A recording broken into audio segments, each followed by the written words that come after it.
Bonjour, bonsoir mes bien-aimés dans les seigneurs et shalom à tout le monde.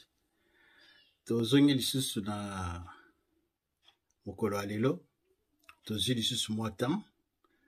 Ndenge tolobaki dernièrement, on est tellement occupé, mais tous autres ça là vraiment ba moyen nyonso po to meka un peu comment ko pesaka un peu ba comment moi makanisi na biso na chaîne na biso oyo ya lumière Kambulu tebika système na biso que non to s'abonner massivement vraiment chaîne ekine liboso pe mutu oyo za o s'abonner vraiment au kosepela toza na ba surprise awa donc on fait des partages si j'ai pesami to pesi ba éclaircissement tozo sola toujours en famille.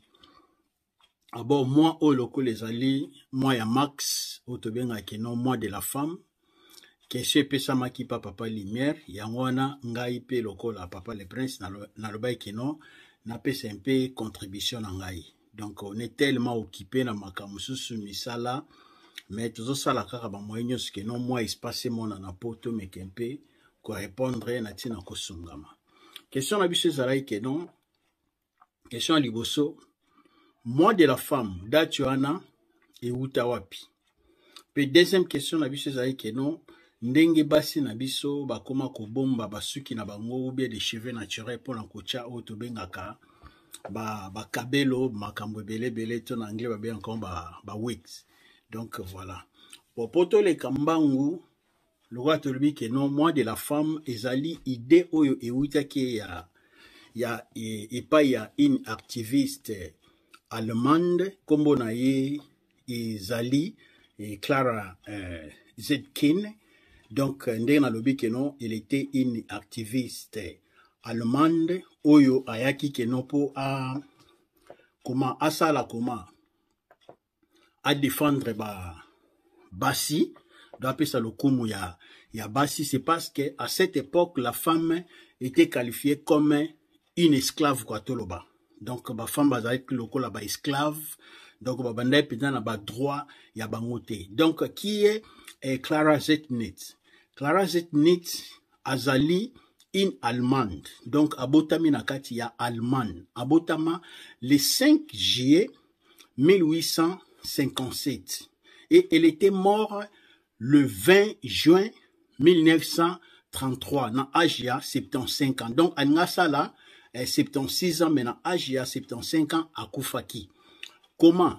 Abandaki l'Itsinaye na 1910, pe l'Itsinaye et aki kosi la na 1917. Donc asala ki l'Itsimoko ya 7 ans. Alors, ezalaki na ba début ya ba 20e siècle nde abandaki l'Itsinaye wana. Alors l'Itsinaye zalaki nini? Elle combattait pona comment pour l'avantage ya basi, donc égalité de la femme et sur les salaires. Pourquoi? C'est parce que la femme était qualifiée comme une chose. Donc à cette époque, il y avait une société où il s'ala kaba sardine, il s'allait que non la société ana basi bazo sala, mibali pe bazo sala. Mais avantage ebele e banda ko pesa ma pa mibali, mona que non mibali bazo futa bango bien. Mais basi bazo futa bango mabe. Yangwana ke non Sarah Zetkin a telemaki ke non po a comment a luka droit ya basi. Donc ngai na betele maboko, c'est parce que na après 7 ans na ya comment ya combat na ye gouvernement allemand ba ki kondima ke non bandima comment baki kondima ba réclamationner o bande ko sala ke non pour l'avantage des femmes. Bon, il s'allait pe na période ango ezalaki ba guerre, ezalaki donc première guerre mondiale na deuxième guerre mondiale. Yangwani salaki moi tamana. Donc ngana na remercier vraiment Sarah Zetkin, c'est parce que après ça comment importance de la femme. Alors après sa mort, comment na 1917, donc gouvernement allemand et qui kondima que non, la femme azana droit na société dont la femme a koki ko voter, la femme a koki ko travailler pe azwa salaire ya bien. Donc gouvernement allemand indima ki avantage joana izaraki na 1917. Donc date nango izaraki le 23 février 1917. Mais selon les calendriers grégorien otolobaka yango bachaki yango le 8 mars 1917. Mais oni ayaki ko reconnaître yango nde na 1977. Donc ngai na beteli penda Sarah Zetkin Maboko, c'est parce qu'elle était vraiment une combattante. Donc elle a lutté pour la maman na biso lelo que non tout le monde la maman ba komi ko sala na biso elongo. Pourquoi na beteli Maboko? C'est parce que na tango wakala ezelo komo pe salama Moïse a reconnaître ki ba maman na biso. Voilà. Moïse a botama ki ndenge nini. Moïse a uta na libota oyo tobengaka ya ba Levite. A botama na période nini. A botama na période oyo roi Égypte ayaki. C'est parce que à cette époque Israël na kat Égypte bazalaki neti tolo bakeno bayambaki banko ba réfugié. Mais tango ba roi belé oyo ba leki ba yebaki lisusu Joseph te. Alors, il avait un roi où il qui pouvoir bander kobenga Ramsès. Alors, na période anandi ya roi Ramsès, donc roi Ramsès ayaki keno anyoko la libota Israël. Abimisi loi moko alobi keno soki une femme juive aboti mwana mwasi, botika mwana mwasi. Mais soki aboti mwana mobali bosala nini, boboma mwana wana ya mobali. Donc ayebisaki na ba sage femme. Mais siko ba sage femme comme bazalaki toujours na souci wana ya ko garder bana do bande ko boma bana te. Alors roi siko Ramsès donc pharaon wana aye donc comment liboso ya basi wana bengisi bango ba bi comment est-ce ngana ebisi bino bobomaka bana ya ba juif mais bozotika bon ba lubi ke non ba ya comment ba femme sage wana ba ebisi roi Ramsès ba bi ke non ba femme juif baza tellement sage ezo sala ke non avant mais ba femme sage ba ya bango déjà ba botaki. Donc c'est comment ba comment na kenon des femmes juives babanda toujours ko bota pe baza ko protéger bana na bango. Alors période dans temps Moïse a botami mamani amona ke comme azalaki kitoko mingi atie na corbeille akochaye na fleuve donc na mai mais pembeni wana ya fleuve ke non neti moi liziba moko ezalaki wana mwana pharaon ayaki ko sukola donc une princesse. Donc mwana ya rwana Ramsès ayoko sukola. Tango ayoki beba zole la bazi korbe ya bafunga la moni Moïse. Mais ok, ezaki pe susu comme grande sœur ya Moïse comme on a ye Myriam. Ya batama ki azotala mutu oya koza corbeille wana. Tango amoni ke non princesse wana zui corbeille wana donc azui leki na ye. Ali a poussé peme alobi ke non ngana kolukela une femme oyo ke non akwa lecter pour mwana oya kola. Bakeka kozwa mama ya Moïse. Ozomona. Donc soko tali ke non grande sœur ya comment ya Moïse, Myriam. Elle était une femme. Sota la princesse wana oyo mwana ya Ramsès o même ke non papa ne apesa ki comment mitindo wana to loi wana. Elle était une femme. Tu vois? Donc la femme elle est toujours sage. Yamona keno bazo sala ba artimo keno baza ko mériter honneur.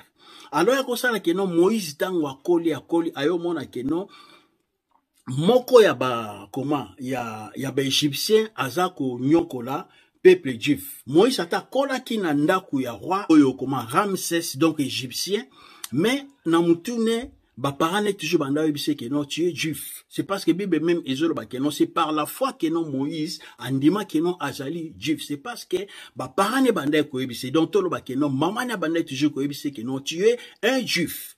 Alors et après ça là que non Moïse a boma cet égyptien.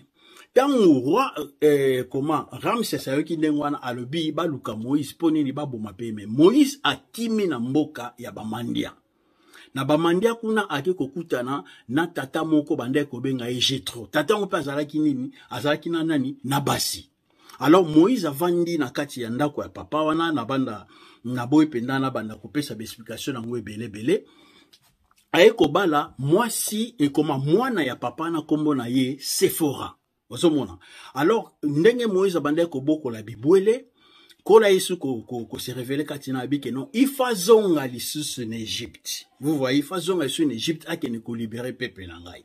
Tangu bazoya na nzela wana déjà Moïse na mwasi na Sephora babota mwana moko babengaka ye Gershon. Tu vois?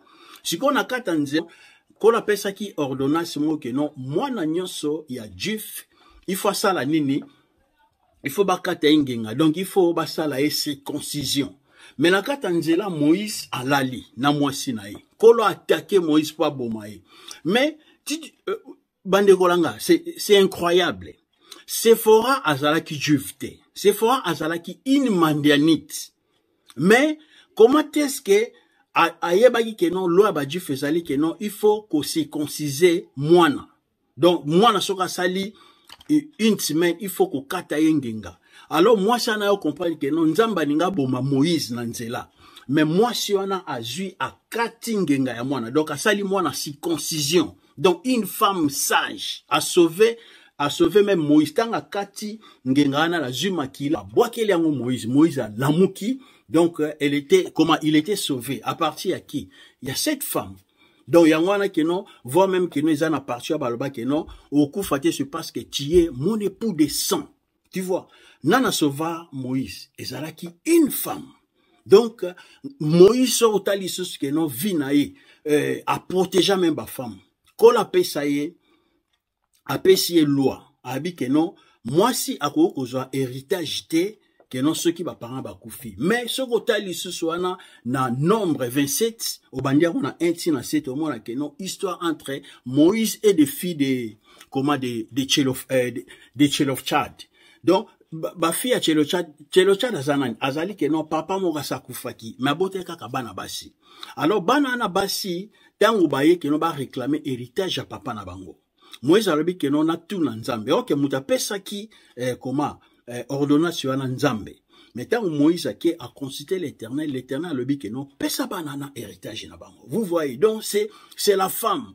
Donc surtout le dit que non tolanda o makamou ya femme. Donc la femme azana droit, il faut azala honorer. Toujours moi dans histoire neti ya Esther. Esther a risqué vie na ye. Peuple mobimba. Vous comprenez? Donc à sauver même peuple juif.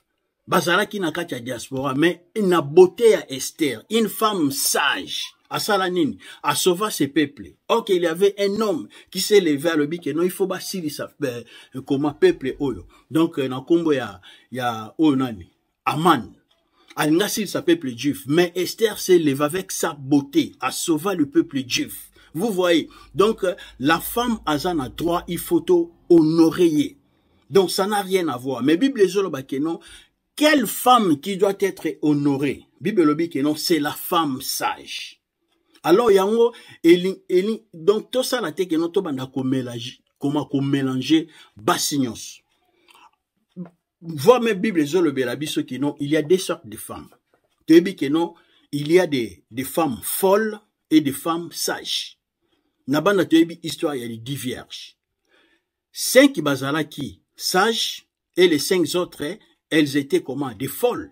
Vous voyez. Donc, Bible dit que non, c'est la femme sage qui doit être honorée. Ce qui total atana kati ya channel na biso. Tozomona ba maman na biso bazoleka wana ba maman Rebecca, ce sont des femmes sages. Tozomona maman msusu Adonis azoleka wana, une femme sage, sœur na biso leki na biso Elisabeth azoleka wana. Ce sont des femmes sages. So bazolo ba ozo sentir que non, baza ko dégager quelque chose. Alors to linga to mélanger bango comme bazali des femmes folles. Non. Pe baza pe ba oyo ba Jézabel te. Non, loin de là. Donc alors ndenge ya ba mama boye biso tozo boa ke la bango ba fleur. Il faut que nous to honorer bango. Vous voyez donc c'est que nous tozo betela toujours ba mama na biso maboko. Pourquoi? C'est parce que bazali basi moko ya lokumu basi oyo tozo comment toza ko honorer bango. C'est parce que Bible même ezolo bango na proverbe comme proverbe 18:22. Une femme sage, elle fait quoi? Elle bâtit sa maison. Mais une femme insensée la renverse par ses propres mains. Donc awa ozomona ke non ba maman na biso bazali tellement sage bazo pesa biso ba message à malamu ezo sunga batebele. Donc, ceux qui sont dans la Bible, il y avait juge moko, il y a Déborah, hein, à sauver même le peuple juif. Ainsi dit l'Éternel. À cette époque, il y avait un militaire na kombo ya Barak. Ok, Déborah lobi que non, Israël est ko gagner bitumbo, mais Barak azali toujours na perazon di maté. C'est parce que quand on est à Banguna, il y a ba Syrien bazaki tellement makas, bazaki na 900 chars ya mabende. Do bazo banga bango, mais Déborah lobi bitumba oyo boko gagner. Mais Barak lobi ni non, il faut gato ki non, mais Déborah lobi mais oko kenenanga bitumba oyo boko gagner, mais ils ala pas, c'est parce que ok, na moi si. On est raison et pas nani. Pas moi si. Donc voilà. Alors, qui a sauvé Israël à cette époque? C'était une femme. Donc, prophétesse Déborah. Donc, sage, juge Déborah. Donc, une avocate Déborah. Donc, femme aza na place moko ya makasi na société. Voire même tozo kitali susu. Seigneur Jésus-Christ. Abota me pa wapi. Et pas nani, et pas à moi si.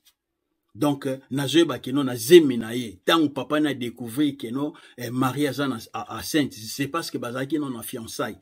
Mais, comme Joseph, il était sage, arabi que non, selon, ordonnance, to pe ba loi oyo, kola pesa que non, ceux qui bosan na fiançailles, moi si oyo que non, a perdre les mêmes virginité, na to pe moi si oyo a les kobo, il faut bosan nin, bo lapider. Mais, Joseph, comme il était un homme de bien, un homme sage, a protégé moi si arabi que non, to kabwana, na ndenge ya kobata, ma ponini, na protégé peyo. Mais kolo, l'ange de l'Éternel, a qui sous pas Joseph abi, non, non, non. Kobo ya marité, c'est parce que zem wane utini, ezanin, eza zem ya révélation pour akobota nani, mobikisi. Alors, nana pesa kolo, nana pesa moi si lokum. Donc, Nzambe. Donc, même Nzamba za reconnaître que non, la femme, il faut, azala honorer. Et ce n'est Jésus-Christ. Toujours batanga botami. A kolia bani ministère ne. Un jour, ba pharisien balin que non, ba mekai. Bakomona ke non moi simo bakangie ne kobo babi ke non selon loi Moïse photo lapide Seigneur Jésus Christ sabidini oya sala nanu lisumuté azwa libanga na ye abwa ke la moi seul tu vois azala toujours ko pesa moi si lokum. Donc la femme il faut azala honorer. La femme doit être honorée. Ce total même Seigneur Jésus Christ il était entouré par qui? Par des femmes. Marie de Magdala, ce sont des femmes sages. Tu as vu sur l'histoire que non, moi je suis une femme prostituée. Oh, que non, à l'élie dans ma cola, Seigneur Jésus-Christ. Tu vois, en moment même le corps de Seigneur Jésus-Christ avant sa mort. Kola le binini. Partout, bako prêcher évangile nangai. Ba salani. Bako tanga kombo ya moi seul. C'est parce que asali acte moko ya quoi embaumer le corps du Seigneur Jésus-Christ. C'est une femme sage. Vous voyez, tous autres alliés que non, Marie, le frère de Lazare. Tu vois, donc Seigneur Jésus-Christ, il était entouré par des femmes et des femmes sages. Toujours bah sur histoire, il y a cette femme qui la perte de sang. Pendant 12 ans, humilié de tout le monde, rejeté, donc, j'étais même la société, mais Seigneur Jésus-Christ a sali, a payé le coup, a zokende boy foule, a senti que non, moutouma sim, ok, na moutouma moi senze, que non, so ki kaka na simbi robe, na sala nini, na kobika. Et cette femme a eu cette foi, c'est courage, plus que même un homme, hein, a télémi à simbi robe à Seigneur Jésus-Christ. Et la femme était guérie, et qu'on a senti qu'elle a le que non, quelqu'un m'a touché. Pierre Atala a dit, mais papa, tu vas belé, abi que non a senti, il y a une puissance qui est sortie à moi. Moi, si on a bimina kolenga, Seigneur Jésus qui s'habille, ma fille, ta foi t'a sauvé. C'est parce que cette femme, elle a dit ça courage naïe. Elle a dit courage naïe, et elle était guérie à l'instant même. Donc voilà, surtout que non, histoire de femme, mais ça tellement belé, ceux qui te font la Bible.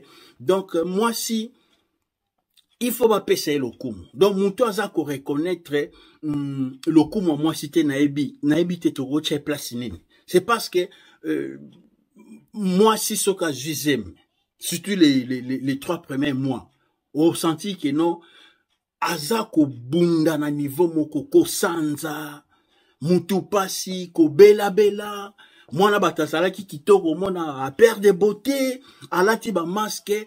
Donc na ba travail ndengwana papa. Honorer des femmes tie. Yango ke non mutu aza ko humilier des femmes na ebité. To ko lo bazana mutema ndenge nini. Omona mwana botami. Omona mwana zolela na buto to benga ke non ceux qui ba mabumo sala ka bango passion na me. Nani olamuka na butu wana. C'est la femme. Omona mwana lali na ba 20 heures. Ceux qui maman lingala la netu bien na ba minuit. Mwana la muki.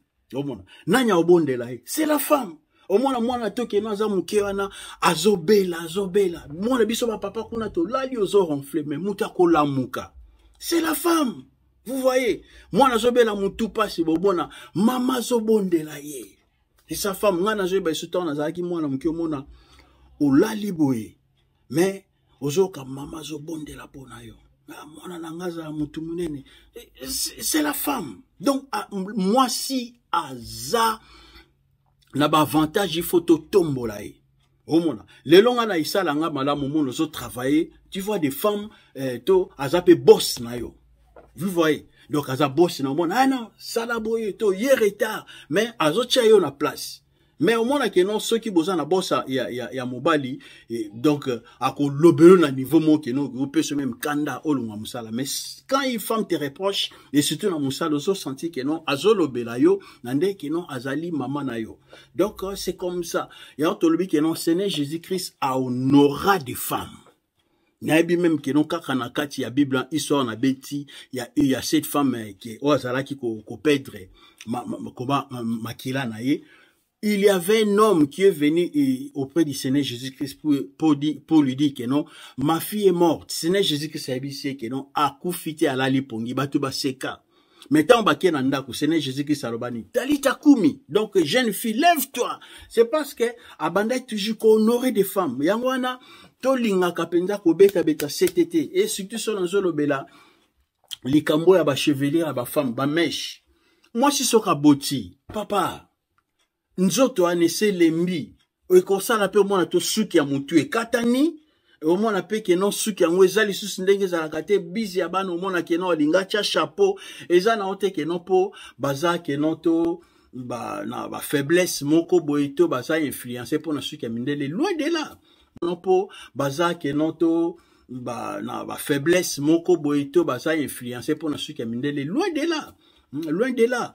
Donc, ma maman, nazo bete la bino maboko, ma femme Rebecca le Prince, vraiment na betelo maboko, maman nabiso Adonisi, bravo pour toi, maman, bozo sala musa malamu, leki nabiso Elisabeth, bravo maman, mais maman moussous nabosa ni kombone. Donc, vous êtes en train comment vous êtes en train de faire de bons travail. Donc, vous êtes des femmes sages, oh, que non, boza ko contribuer, pe église de Dieu, bazo à quelque chose. Yangwa soto zota la, ata na société na biso boy, ba femme bazo sala, honneur, tozo a lokola, oh, na secrétaire na biso États-Unis, et ya États-Unis, oh, Kamala Harris. Ce sont des femmes sages. Oprah, Winfrey. Des femmes sages. Yobano babeta batenis, de Williams, Venice nan de connaît Serena. Des femmes sages. Tombo la même drapeau. Ya bamboka na bango. Vous voyez. Et notre queen, hein? God bless you, ma'am. Notre queen Elizabeth. Une femme sage, hein? Une femme de wisdom. Donc, moi, si mon azana wisdom, donc azana sagesse. Vous voyez, azo diriger biso. Alingte na mboko toza na nzala. Donc, toza na vie ya bien. Nana zana tete na biso. La femme. Donc, nanga na naza ko encourager ba maman. Donc, ezali droit na bino ba maman. Vous êtes honorés. Et naza comment applaudir Clara, comment Zetkin. Bravo, Bissika Zali. C'est parce qu'elle a lutté pour des femmes. Les autres, ils ont bana bassi, mais ils ont senti que non, la classe, le pourcentage, ce sont des femmes. Donc, ça n'a rien à voir que non, na esprit, Jézabel, au bassi. Non. Donc, maman, ngai, lokola mwana bino na bete bino maboko, bo sala toujours ndengwana, bo travailler, bo tanga, bo pesa honneur. Ya ba mboka na bino bisika de l'éternel